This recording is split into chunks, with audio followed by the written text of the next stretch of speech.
кетсем, мен дағы өзім ошоған адамдарға жардам бергім келеді. Өзүнүн ден соолугунан дагы башкалардын өмүрүн артып койгон Мээргүл Анарбек кызы 3 жылдан бери боор илдетинен жапа чегип келет. Айрыкча акыркы 1 айдын аралыгында ден соолугу кескин түрдө начарлап, денесинин баары шишип, чачы төгүлүп, дары-дармек дагы таасир бербей калган. Ага карабастан 25 жаштагы Мээргүл жашоого болгон үмүтүн үзбөй, айыгып кетем деген ниет менен жашап келет. Кыргыз элиме өтө ыраазычылык, терең ыраазычылыгын билдиргим келет. Ушинтип кайдыгер карабай жардамга кол сунгандарына, бизден кайтпаса дагы Кудайдан кайтсын. Алла ыраазычылыгы үчүн дагы жардам сурагым келет. Күнөн күнгө акыбалым алышып кетет. Мен дагы келечекке койгон максатым көп. Үмүтүмдү үзгүм келбейт. Жардам сурайм кайрымдуу инсандардан. Мен дагы ушинтип жакшы болуп кетсем, мен дагы өзүм ошогон адамдарга жардам бергим келет. Мээргүлдүн дарты бир гана боорунда эмес. Өпкөсүнө да суу толуп, жума сайын өпкөсүнөн 4-5 литр суу алынып жатат. Дарыгердин айтымында боорду алмаштыруудан башка эч бир айла калган эмес.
Ушул жерде Панфилов району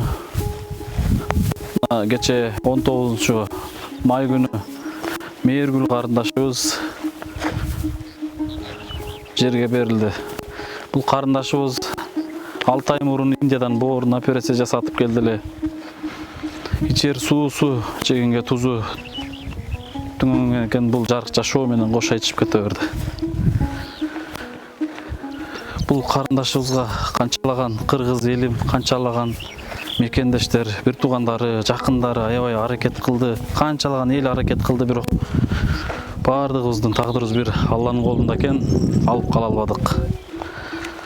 Биз аябай кабыргабыз кайышып, каңырыбыз түтүп, ушул кызды ушул жарык жашоого, башкалардын өмүрүн сактап кала алгандай эле кала албадык деп мен ушунчалык бир өкүнүп, бир өзүмдү күнөөкөр катары сезип турам. Эми албетте Алланын колунда экенбиз бардыгыбыз. Алла Таалам бул жарык жашоого жараткан соң бир нерсеге себепчи кылып алып кете берет экен. Карындашым Мергүл, жаткан жериң жайлуу болсун, топурагың торко болсун. Билип билбей кетирген күнөөлөрүн кечирген болсун жараткан Аллахым.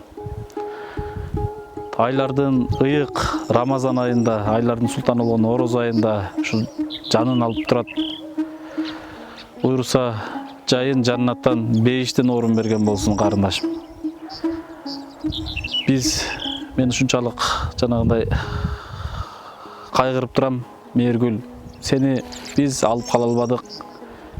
Биз сенден кыргыз элинин атынан биз терең бир кечирим сурайбыз. Иншалла сенин ордуң акыреттик жашоодо бейиште экен деп билдик. Бул кыска жашоодо канчалык кыйынчылыктарды көрдүң, канчалык кыйынчылык, азаптарды көрүп, ушул күнгө чейин жүрдүң. Бир жакшы күндүн үстүндө жүргөнүңдү көрө албадык. Кудай буйруса, акыреттик жашоодо бир сонун, бир бейиш жашоодо жашайсың деп биз ишенебиз. Кош, Мергүл.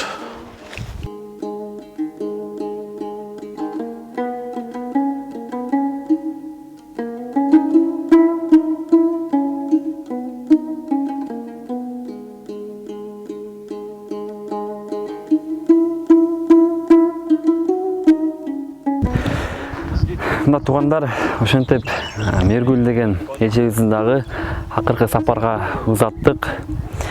Эми бул дүйнөдө эч ким түбөлүк калбайт экен. Пайгамбарлар да өткөн бул дүйнөдөн. Ошонун эле катарында ошол биз адамзаты дагы баарыбыз кайтар жерибизге кайтат экенбиз. Бул Аллахтын буйругу. Бул жерден Медер байке күнөөлүү сезип атам деп айтат, бирок мен туура эмес антип айтканыңыз. Себеби дегенде ар бир адам өлүм даамын татуучу, ар бир жандык өлүм даамын татуучу болуп эсептелинет. Ошондуктан сиз көп сарсана болбоңуз, колдон келишинче аракетиңизди кылдыңыз. Бирок айла жок экен, Аллахтын колунда экен бардыгы. Ошентип Мергүл эжебиз дагы бул дүйнө менен коштошуп кете берди.